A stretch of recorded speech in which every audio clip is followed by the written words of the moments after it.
Hej. Lige nu skal vi koncentrere os lidt om regnskabsanalyse og primært den formel, vi ser hernede, som er en af de vigtige relationer, når man sådan skal tænke over sammenhængene mellem nøgletallene. Vi farver lige med grøn. Og vi eksperimenterer lidt med det. Den viser, at egenkapitalens forrentning den er lig med afkastningsgraden plus afkastningsgraden minus gældsrenten, også kaldet rentemarginalen, altså afkastningsgraden minus gældsrente er lig med rentemarginalen. I det her tilfælde er den 6%, 10 minus 4. Og så skal det så ganges med gearingen. Og det rentemarginalen, den viser, om man tjener penge på at arbejde med sin gæld. Så de 4 i gældsrente, det er altså, hvad man i gennemsnit betaler for sin gæld i rente. Og jeg har bygget arket op sådan, at man kan se, at der er heroppe er der 200.000 til 2% i rente. Det er penge, vi låner leverandørerne. Og så er der 5% i banken, som vi har lånt til, eller 400.000, som vi har lånt til 5% i banken. Når man så tager gennemsnit af det, som I vil kunne se heroppe, vægtet gennemsnit, kan man sige, så har jeg egentlig taget og gange de der tal sammen for at finde ud af, at for at låne alle de penge, så skal vi betale 24.000 i renter, som også hedder finansielle omkostninger. Og det gør egentlig, at vores samlede rente i gennemsnit, den bliver 4%. Så de der 2 og 5% er vægtet, kan man sige. Den her op udgør jo 33%, og den udgør 66%, så den er vægtet og giver 4%. Og alle pengene inde i virksomheden, de genererer 10%, altså alle investeringerne, det kan vi se ved, at vi har aktiv hernede for 1 million kroner, og vi tjener også over 100 kroner, 100.000. Så derfor 100.000 divideret med 1 million, det er 10%.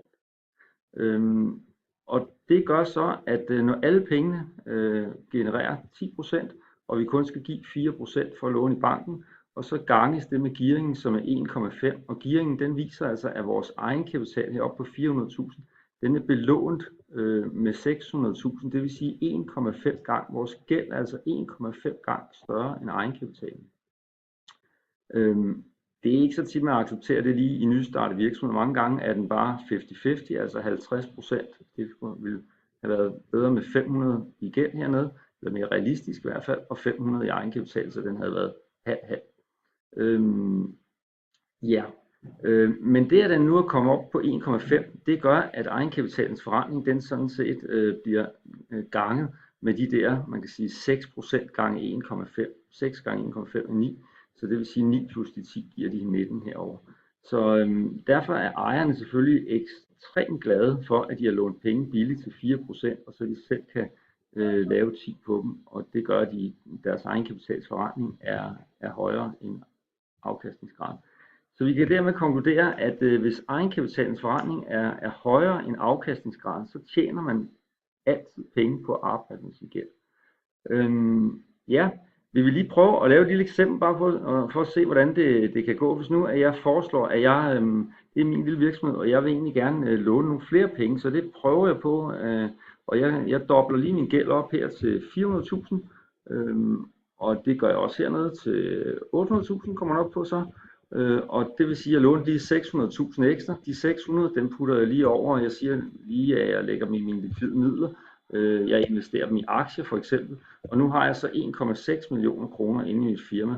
Det er klart, at nu kan man se, at afkastningsgraden den faldt, men det er jo bare fordi, jeg er nødt til lige at tjene faktisk 60.000 ekstra på de der 600.000, hvis den skal holdes på 10%.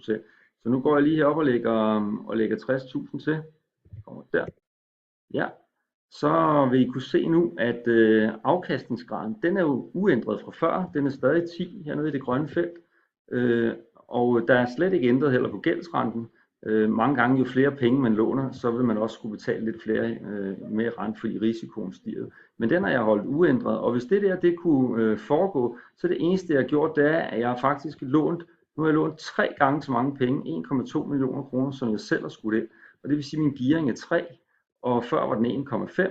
Og prøv at lægge mærke til, hvad der sker med egenkapitalens forrentning. Wow, den er lige pludselig brændt i vejret herovre, så nu får jeg altså 28%. 3 gange 6, det er 18, og så den der, 10% på. Så jeg er faktisk en glad mand nu. Jeg er rigtig, rigtig lykkelig. Og man kan komme igen med den konklusion, at det er jo bare at geare den, eller geare den så meget man kan, eller låne så mange penge man overhovedet kan. fordi så vokser egenkapitalens forrentning, så længe man tjener penge på at arbejde med sin gæld, altså rentemarginalen er positiv.